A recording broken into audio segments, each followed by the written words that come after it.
성도 여러분, 오늘도 좋은 아침을 맞이하셨습니까? 1월 13일 화요일에 새벽 묵상을 시작하도록 하겠습니다. 오늘 우리는 창세기 16장과 17장을 읽게 되는데요. 이 16장과 17장은 바로 하갈과 이스마엘에 대한 이야기가 나오고 있습니다. 제가 16장과 17장을 모아서 이렇게 한번 제목을 붙여봤습니다. 사람의 방법으로 풀어보다가 이렇게 한번 제목을 붙여봤는데요. 그 의미는 어떤 것이냐 하면 하나님께서 아브라함에게 자식을 주시겠다 말씀하셨는데 그걸 어떻게 해결하지 못해서 사라가 계속해서 아이를 못 낳으니까 하갈이라고 하는 여종을 첩으로 들이는 방법으로 해결해 보려고 하다가 벌어지는 온갖 이야기들이 이 16장과 17장에 나오고 있습니다. 그래서 여러분들께서 이런 마음을 가지고 하나님이 우리에게 허락해 주시겠다고 하셨는데 하나님의 때가 아닌 하나님의 방법이 아닌 사람의 때와 사람의 방법으로 해결하려고 하는 시도가 얼마나 이런 안 좋은 결과를 초래하는가 이런 것들을 한번 보시면서 이 말씀을 한번 읽어보시면 좋을 것 같아요. 오늘 두 가지 정도 한번 이렇게 살펴보시면 좋겠는데 첫 번째는 그 당시의 문화에 대한 이해입니다. 우리 세번역과 개역개정을 비교해 보시면요. 사례가 아브라함에게 이렇게 이야기를 하죠. 개역개정 우리한테 익숙한 성경을 먼저 보신다면 원하건대 내 여종에게 들어가라 이렇게 말을 합니다. 그래서 들어가라라는 말이 어떤 성행위를 완곡하게 표현한 것일 수도 있고 아니면 그냥 첩으로 삼아라 뭐 이 정도 의미로 볼 수도 있습니다. 중요한 건 그렇게 해서 어떤 것이 이루어지느냐 하면 내가 여기서 말하는 나는 사례죠. 내가 혹 그로 말미암아 자녀를 얻을까 하노라 이렇게 이야기를 합니다. 그러니까 지금 사례의 입장에서 이 첩, 여종을 통해서 낳은 아이는 자기의 아이가 됩니다. 그러면 하나님의 말씀이 이루어진 거다라고 생각하는 거죠. 자, 그런데 이 개역개정의 성경의 해석 방법은 우리한테 직관적으로 그 상황을 알려주기는 합니다만 이 당시의 어떤 문화 같은 거를 정확하게 알려주진 않습니다. 그런 것들을 좀 반영한 게 이제 세번역이죠. 그래서 보시면 주님께서 나에게 아이를 가지지 못하게 하시니 당신은 나의 여종과 동침하십시오. 하갈의 몸을 빌려서 집안의 대를 이어갈 수 있기를 바랍니다. 이렇게 조금 더 이해하기 쉽게 적어 두었습니다. 그래서 사례가 지금 무엇을 아브라함에게 권하고 있는가를 이 두 가지 성경 버전을 같이 보시면 좀 더 확실하게 이해하실 수가 있겠고요. 또 하나는 완전하게 행한다는 게 무엇인가라는 것입니다. 역시 개역개정과 세번역을 비교해 보시면 개역개정은 직역을 했습니다. 그래서 나는 전능한 하나님이라 너는 내 앞에서 행하여 완전하라 이렇게 말씀을 하고 계시죠.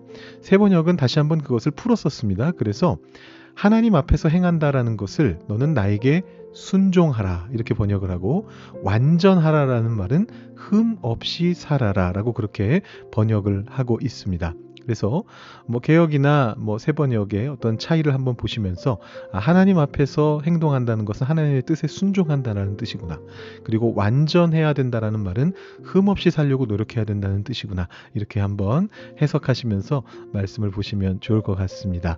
여러분들 이렇게 마음에 좀 두신 상태로 한번 세번역으로 16장과 17장을 읽어보겠습니다. 여러분 개역개정 성경은 여러분에게 좀 익숙하신 편이니까요. 오늘 세번역으로 다시 한번 이 말씀 읽어보시죠. 제가 봉독해드리겠습니다. 아브라함의 아내 사레는 아이를 낳지 못하였다. 그에게는 하갈이라고 하는 이집트 사람 여종이 있었다. 사레가 아브라함에게 말하였다. 주님께서 나에게 아이를 가지지 못하게 하시니 당신은 나의 여종과 동침하십시오. 하갈의 몸을 빌려서 집안의 대를 이어갈 수 있기를 바랍니다. 아브람은 사레의 말을 따랐다. 아브람의 아내 사레가 자기의 여종 이집트 사람 하갈을 데려다가 자기 남편 아브람에게 아내로 준 때는 아브람이 가나안 땅에서 살아온 지 10년이 지난 뒤이다. 아브람이 하갈과 동침하니 하갈이 임신하였다. 하갈은 자기가 임신한 것을 알고서 자기의 여주인을 깔보았다. 사레가 아브람에게 말하였다. 내가 받는 이 고통은 당신이 책임을 지셔야 합니다. 나의 종을 당신 품에 안겨주었더니 그 종이 자기가 임신한 것을 알고서 나를 멸시합니다. 주님께서 당신과 나 사이를 판단하여 주시면 좋겠습니다. 아브람이 사레에게 말하였다. 여보, 당신의 종이니 당신 마음대로 할 수 있지 않소. 당신이 좋을 대로 그에게 하기 바라오. 사레가 하갈을 학대하니 하갈이 사레 앞에서 도망하였다. 주님의 천사가 사막에 있는 셈 곁에서 하갈을 만났다. 그 셈은 수르로 가는 길 옆에 있다. 천사가 물었다. 사레의 종 하갈아, 내가 어디서 와서 어디로 가는 길이냐? 하갈이 대답하였다. 나의 여주인 사레에게서 도망하여 나오는 길입니다. 주님의 천사가 그에게 말하였다. 너의 여주인에게로 돌아가서 그에게 복종하면서 살아라. 주님의 천사가 그에게 또 일렀다. 내가 너에게 많은 자손을 주겠다. 자손이 셀 수도 없을 만큼 불어나게 하겠다. 주님의 천사가 그에게 또 일렀다.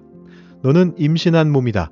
아들을 낳게 될 터이니 그의 이름을 이스마엘이라고 하여라. 네가 고통 가운데서 부르짖는 소리를 주님께서 들으셨기 때문이다. 너의 아들은 들나귀처럼 될 것이다. 그는 모든 사람과 싸울 것이고 모든 사람 또한 그와 싸울 것이다. 그는 자기의 모든 친족과 대결하며 살아가게 될 것이다. 하갈은 내가 여기에서 나를 보시는 하나님을 뵙고도 이렇게 살아서 겪은 일을 말할 수 있다니 하면서 자기에게 말씀하신 주님을 보시는 하나님이라고 이름 지어서 불렀다. 그래서 그 셈 이름도 브엘라 헤로이라고 지어서 부르게 되었다. 그 셈은 지금도 가데스와 베렛 사이에 그대로 있다. 하갈과 아브람 사이에서 아들이 태어나니 아브람은 하갈이 낳은 그 아들의 이름을 이스마엘이라고 지었다. 하갈과 아브람 사이에 이스마엘이 태어날 때에 아브람의 나이는 86이었다. 아브람의 나이 99이 되었을 때에 주님께서 그에게 나타나셔서 말씀하셨다. 나는 전능한 하나님이다. 나에게 순종하며 흠없이 살아라.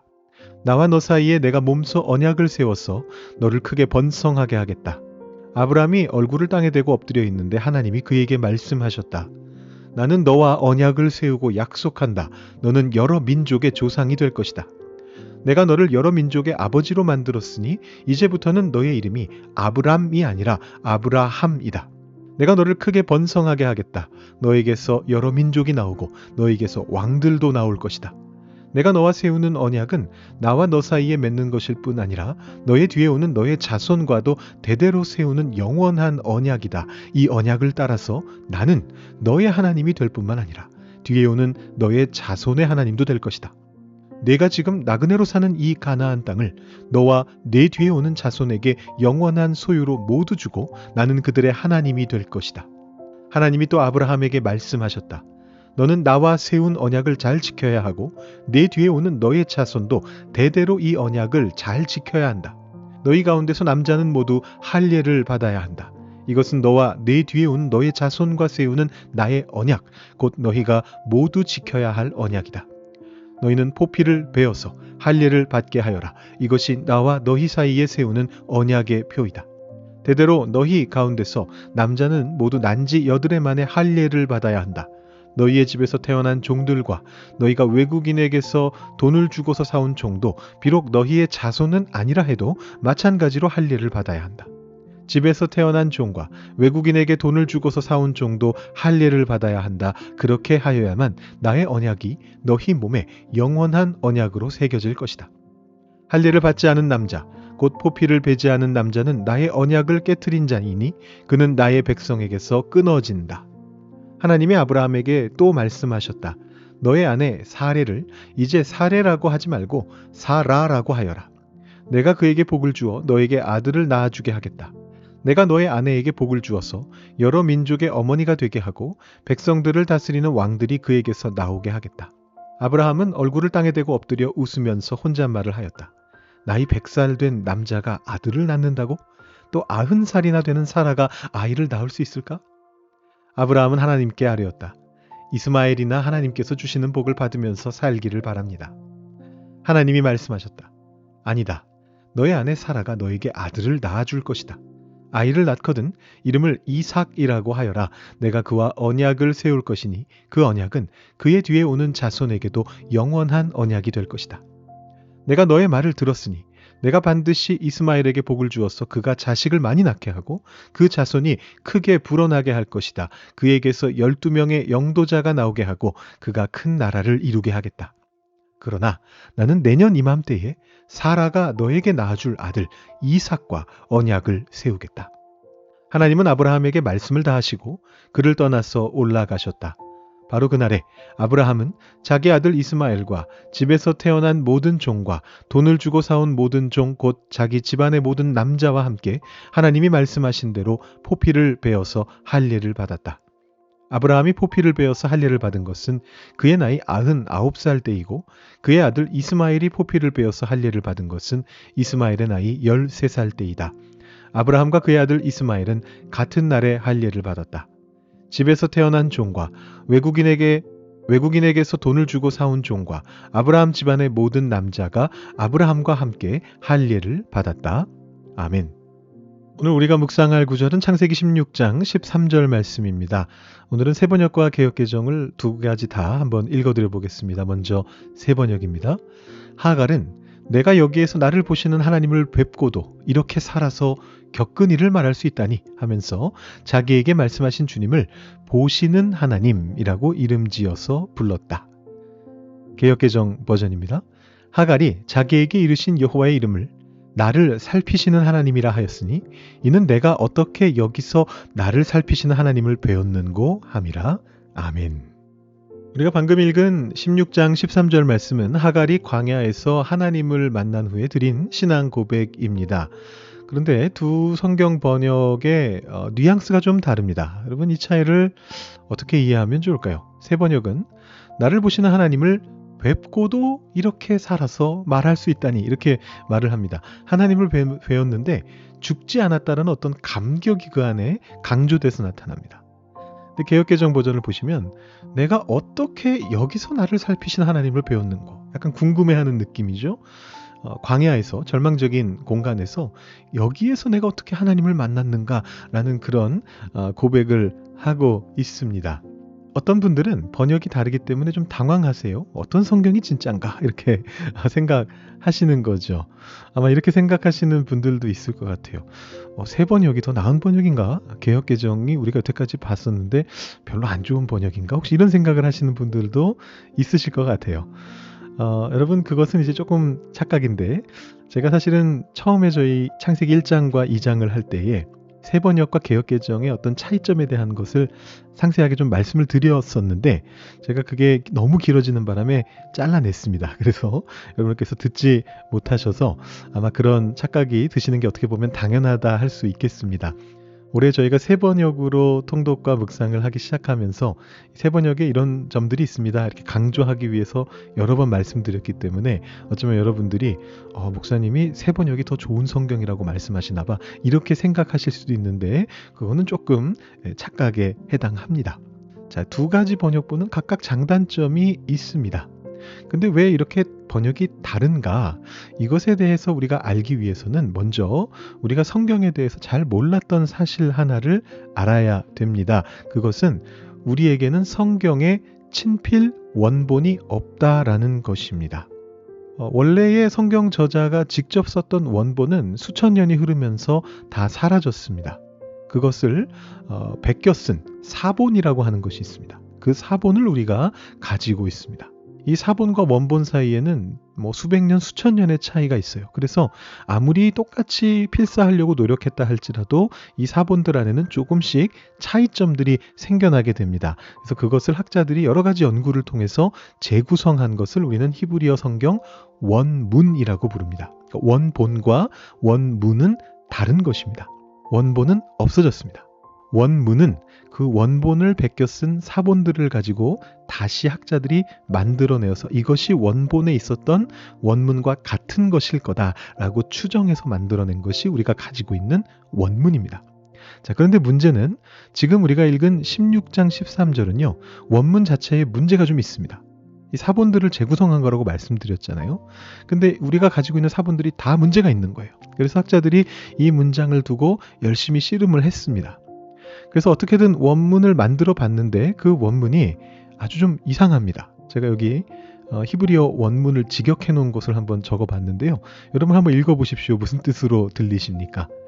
그가 나를 보신 이후에 나는 여기서 진정 배웠는가? 뭔가 벌써 말 자체가 말이 안 되죠? 나는 여기서 진정 무엇을 배웠는가? 그 목적어도 없고요. 이 문장 자체가 하나님이 나를 보신 다음에 이후라는 표현도 여기 왜 들어갔는지 정확하게 모르겠고, 그래서 이 문장의 의미를 이해하기가 굉장히 쉽지가 않습니다. 그래서 이제 우리가 보고 있는 개역개정이나 새번역이 서로 다른 강조점을 채택했는데 그건 틀린 게 아닙니다. 하나님을 만난 하갈의 감격을 우리가 할 수 있는 선에서 최선을 다해서 다른 각도로 조명해 보는 것입니다. 먼저 새번역은 이 현대의 구약학자들의 연구를 따라서 의미를 살리는 번역을 택했습니다. 거룩한 하나님을 보면 죽는다고 믿었던 고대 사회에서 하나님을 만난 하갈이 얘기하는 겁니다. 내가 하나님을 봤는데 죽지도 않고 살아남았다니, 이 생명에 대한 감격을 강조하는 거다라고 이렇게 번역을 한 겁니다. 반면에 개역개정은 직역 중심입니다. 그래서 문장이 다소 매끄럽지 않고 좀 어색하더라도 원문에 있는 단어를 최대한 그대로 살리는 그런 직역을 택하거든요. 그래서 이 경우에는 어떻게와 여기서를 붙여서 여기서라는 장소성을 강조하고 있습니다. 내가 어떻게 여기서 나를 살피시는 하나님을 배웠는고, 이렇게 해석을 한 것이죠. 여러분, 최근에 계속해서 새번역 중심으로 여러분들께 말씀드렸는데 오늘은 개역개정을 좀 중심으로 묵상을 해보려고 합니다. 물론 새번역의 도움도 받을 겁니다. 자, 여기가 어디입니까? 제가 아까 잠깐 말씀드렸는데요. 여기가 어디입니까? 이 여기는 아브라함의 집이 아닙니다. 이 여기는 약속의 땅 중심부가 아닙니다.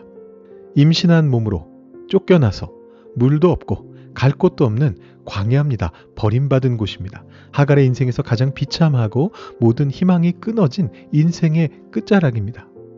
개역개정의 고백은 이거죠. 내 인생이 끝났다고 생각한 바로 여기서, 아무도 나를 거들떠보지 않는 이 비참한 이곳에서, 죽음만이 기다리고 있을 것 같은 그곳에서 하나님은 나를 보고 계셨단 말인가? 이것은 탄식이 아니라 전율에 가까운 신앙 고백입니다. 내가 잘 나갈 때가 아니라 내가 가장 밑바닥에 있을 때, 가장 비참한 곳에 있을 때 찾아오신 그 하나님을 발견한 놀라움입니다. 결국 이 두 번역본이 하나의 진리를 향해서, 두 각도로 하나의 진리를 향해서 가게 됩니다. 개역개정은 이런 절망의 자리에도 하나님이 계시다라는 것을 강조하고, 새 번역은 그 하나님이 나를 살리셨다라는 것을 강조합니다. 이 두 성경을 함께 볼 때 우리가 하나님의 은혜를 더 입체적으로 깨닫게 되는 것이죠. 성도 여러분, 때로는 우리 인생이 해석되지 않는 난해한 문장 같고 내가 서 있는 곳이 희망 없는 광야의 이곳 같을 때가 있습니다. 하지만 여러분 기억하십시오. 원본이 사라진 성경이 여전히 성령을 통하여 하나님의 말씀으로 우리에게 들려지듯이 깨어지고 상한 우리의 인생에도 엘로이, 나를 보시는 하나님, 나를 살피시는 하나님은 찾아오십니다. 하나님, 내 인생의 가장 어두운 여기서 주님을 봅니다. 나를 보고 계시는 그 주님을 내가 봅니다. 우리의 눈이 마주쳤습니다. 바로 이 고백이 오늘 저와 여러분의 고백이 되기를 축복합니다.